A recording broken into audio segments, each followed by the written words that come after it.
Hi guys, today we're gonna learn what is bubble sort, how does it works. So heading डाल लेते हैं BUBBLE bubble sort, right? How does it work? So bubble sort is basically an algorithm that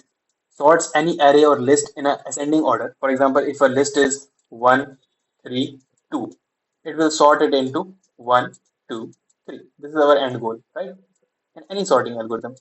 This is the, and how does it perform? It basically what it does it checks the adjacent element whether our current element which is one वो अगले element से बड़ा तो नहीं है next element से बड़ा तो नहीं है अगर ऐसा है तो अभी तो नहीं ठीक है अब ठीक है अब करंट एलिमेंट ये हो जाएगा अगली बार नेक्स्ट आइटरेशन में अब ये चेक होगा क्या उससे बड़ा तो नहीं है तो ठीक है 1 2 स्वैप हो गया वो तो आपस में स्वैप हो जाएंगे अगर ऐसा है तो ठीक है तो इस तरह से इसकी वर्किंग होती है नाउ लेट्स सी कि इसका कोड कैसे होगा इसका जो पहले देखते हैं इसका टाइम कम्प्लेक्सिटी होगा क्योंकि बेस्ट वर्स्ट केस में क्या हो सकता है कि बिल्कुल ही उल्टी रिवर्स ऑर्डर में आ जाए जैसे कि 3 2 1 ऐसे आ जाए तो हम क्या करेंगे पहला एलिमेंट चेक होगा दूसरे से बड़ा है जी बिल्कुल तो स्वैप हो गया 3 यहाँ पे आ गया 2 यहाँ पे रह जाएगा अब ये करंट एलिमेंट बनेगा तो ये इससे चेक होगा ठीक है इस तरह से 3 यहाँ पे आ जाएगा स्वैप होके 2 इधर आ जाएगा अगली बार नेक्स्ट आइटरेशन में हम क्या चलाएंगे करंट एलिमेंट ये चेक होगा अगले से है बिल्कुल है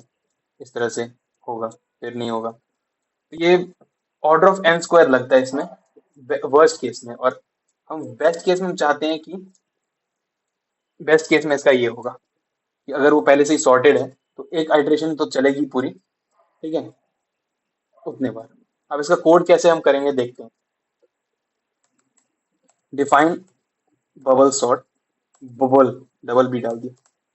ठीक है इसमें एक अरे जाएगा कोई भी लिस्ट पड़ेगा ठीक है सबसे पहले हम क्या करेंगे लेंथ ऑफ एरे हम निकाल लेते हैं ठीक है क्योंकि हमें उतनी बार आइटरेट करना है कोई भी एग्जांपल लेते हैं जैसे कि कोई थोड़ा बड़ा एग्जांपल लेते हैं इस बार फॉर एग्जांपल 1 4 है 1 है 5 है 7 है ज़्यादा सॉर्टेड नहीं ले रहा हूँ मैं अभी हम यही गलती कर रहा हूँ कि ज़्यादा ही सॉर्टेड ले रहा हूँ मैं रैंडम ले रहे हैं ना हम, कुछ भी ले लो यार 5 ले लो 2 ले लो 6 ले लो 3 ले लो 8 ले लो 1 ले लो ठीक है इस तरह से ले लो ऑब्वियसली इसका गोल क्या होगा कि 1 2 3 5 6 और 8 बने एंड में जाके बट अभी तो ये नहीं है इतना ये इसकी इंडिसेस होगी 0 1 2 3 4 5 जो इसका लेंथ है वो ऑब्वियसली 6 होगा तो अगर हम ऐसे करें कि और हम चाहते हैं कि इतने बार आइटरेट हो 5 बार तो फॉर आई इन रेंज क्या होना चाहिए यहाँ पर थोड़ा और बड़ा कर लो अब शायद यूज हो दूसरा लेंथ डालो ठीक है 1 लेस देन द लेंथ चलेगा तो 0 से 5 हो जाएगा अब एक काम करता हूँ मैं स्वैप नाम का एक वेरिएबल बना लेता हूँ जिसकी वैल्यू मैंने फॉल्स रखी है अभी फिलहाल क्योंकि अभी हमें नहीं पता कि स्वैप होना ही क्या पता बेस्ट केस के लिए ये केस बना रहा हूँ मैं कि अगर पहले से ही सॉर्टेड एरे डाल दिया किसी ने ये वाला जो है पहले किसी ने डाल दिया एज एन आर्ग्यूमेंट में तो हमें एक आइटरेशन के बाद पता लग जाना चाहिए कि अगर कुछ भी चेंज नहीं हुआ इसका मतलब वो एरे सॉर्टेड है और हमें एज इट इज रिटर्न कर देना उसे तो इसलिए ये केस बना है अब आगे देखते हैं अब कंपैरिजन के लिए फॉर जे इन रेंज कहाँ से लेकर कहाँ तक मैं तो कह रहा हूँ देखो जब जीरो इंडेक्स है तो कहाँ तक चलना चाहिए यहाँ तक चलना चाहिए जब 1 इंडेक्स है तो ये सारा कंपेयर होना चाहिए जब ये इंडेक्स होगा तो ये पूरा कंपेयर होगा तो समझ रहे हो क्या लॉजिक है तो जो भी हमारा लेंथ है एरे का विच इज 6 ठीक है माइनस जो भी पोजीशन रहता है जैसे कि यहाँ पे 1 था यहाँ पे 0 था तो कितना चाहिए हमें 1 2 3 4 5 एलिमेंट चाहिए तो 0 किया ठीक है अब इसमें बाय डिफॉल्ट 5 एलिमेंट आ जाते हैं लेकिन हमें चलाना यहाँ तक है क्योंकि हम चेक क्या करेंगे कि एरे करंट एलिमेंट जो है वो नेक्स्ट से बड़ा तो नहीं है लेकिन जब इस पोजीशन पे आएंगे लास्ट पोजीशन पे तो इसका नेक्स्ट कुछ होगा ही नहीं इसलिए हम चाहते हैं कि वो एक कम चले उससे ठीक है ये समझे ना तुम लोग क्या कह रहा हूँ मैं बिल्कुल लोग कि लेंथ माइनस आई तो होगा क्योंकि वो एंड तक चलेगा कि उस करंट एलिमेंट को छोड़ के इस करंट एलिमेंट को छोड़ के जितने भी एलिमेंट है सब आ जाएंगे फिर उसमें बट एक हम उसको लेस चलाना चाहते हैं क्यों क्योंकि हम चेक क्या कर रहे हैं कि array at J if array at J position जो है करंट पोजीशन पे है वो उसके अगले वाले नेक्स्ट पोजीशन से बड़ा तो नहीं। तो अगर मैंने यहाँ से लेके यहाँ तक चला दिया पूरा एंड से लेके इस पोजीशन के लिए, यहाँ से लेके यहाँ तक हमने अगर चला दिया, तो जब वो इस पोजीशन पे रहेगा ना लास्ट वाले पे, तो उसका नेक्स्ट वाला कुछ मिलेगा ही नहीं उसको, जो कि मैं नेक्स्ट यहाँ पे यूज कर रहा हूँ। इसलिए हम एक कम चला रहे हैं ताकि वो सेकंड लास्ट तक चले जे की वैल्यू, और उसमें एक प्लस होके वो लास्ट एलिमेंट को भी ग्रैब कर ले और चेक कर ले। तो अगर ऐसा होता है तो हमें सिंपल क्या करना है, पोजीशन की स्वैपिंग करनी है। स्वैप कैसे होगा, जे पोजीशन पे था एक था हमारा J+1 पोजीशन पे, उसको हम इक्वल कर देंगे एरे ऑफ जो जे पोजीशन वाला है उसको J+1 पोजीशन पे डाल दो, ठीक है।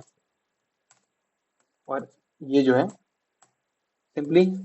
J+1 वाली जगह पे इस एलिमेंट को डाल दो, ठीक है। असाइन हमने कर दिया। अगेन अगर ऐसा हो गया, अगर एक बार भी स्वैप हो गया, तो क्या हम स्वैप्ड की वैल्यू क्या डाल देंगे, इज इक्वल टू ट्रू, ठीक है। अब इस लूप से फर्स्ट आइटरेशन के बाद जैसे ही हम बाहर निकलेंगे तो हम क्या चेक करेंगे, क्या हमारा जो फर्स्ट आइटरेशन में एक बार भी स्वैप हुआ कि नहीं। अगर एक बार भी स्वैप नहीं हुआ, इसका मतलब वो सॉर्टेड ही एरे आ गया है, क्योंकि एक एलिमेंट भी शिफ्ट नहीं हुआ है लिटरली। कम ऑन गाइस, एक एलिमेंट तो चेंज होता है ना। तो हम क्या करेंगे, चेक करेंगे इफ स्वैप, अगर ये है, ये तो ट्रू चेक करता है ना। हमें क्या चेक करना कि कहीं वो फॉल्स तो नहीं रह गया फर्स्ट आइटरेशन के बाद, तो नॉट लगा दी। तो अगर वो फॉल्स रह गया है, इसका मतलब ब्रेक कर दो, तुरंत ब्रेक कर दो, लूप के बाहर जाओ, भागो वहां से, और तुरंत क्या बोलो कि रिटर्न कर दो हमारा एरे, ठीक है। अगर ये ब्रेक नहीं होगा, एक बार भी ट्रू हो गया, मतलब ठीक है, तो ये पूरा होते रहेगा कंटिन्यूसली रिपीट होता रहेगा, हर एलिमेंट के लिए चेक होता रहेगा। पहले क्या है, फर्स्ट केस में ये आई जो है 0 गया है, उसके अंदर कितने बार इटरेट होगा, तो n टाइम्स n बार चेक होगा, समझ रहे हो। वैसे भी ये क्या है, नेस्टेड फॉर लूप है। नेस्टेड फॉर लूप का क्या होता है, order of time complexity order of n square होता है, that's what it is man. अगर वो बेस्ट केस होगा तो एक आइटरेशन में ही हो जाएगा, यानी कि ऑर्डर ऑफ n लेगा, क्या लेगा, ऑर्डर ऑफ n लेता है वो उस केस में। लेकिन अगर ये कंटिन्यूसली रिपीट होता रहेगा, तो ये देखो n टाइम्स तो ये लेगा, ठीक है, n बार तो ये आइटरेट होता रहेगा, प्लस ये चेक करेगा कितने एलिमेंट्स को, n एलिमेंट्स को। बेसिकली वर्स्ट केस में तो n एलिमेंट्स ही यूज कर लेगा, n एलिमेंट्स को ये, तो ये कुल मिला के बन जाएगा क्या आपका, order of n square, right, n square. तो अब हम देखते हैं कि वर्क कर रहा है कि नहीं। कोई एक लिस्ट ले लेते हैं, माई लिस्ट करके। माई लिस्ट क्या लूँ, देखो कोई एग्जांपल नहीं है, यही वाला एग्जांपल लेते हैं चलो, जो हमने डायग्रामेटिकली समझाया था। 5 सॉरी 5 2 6 3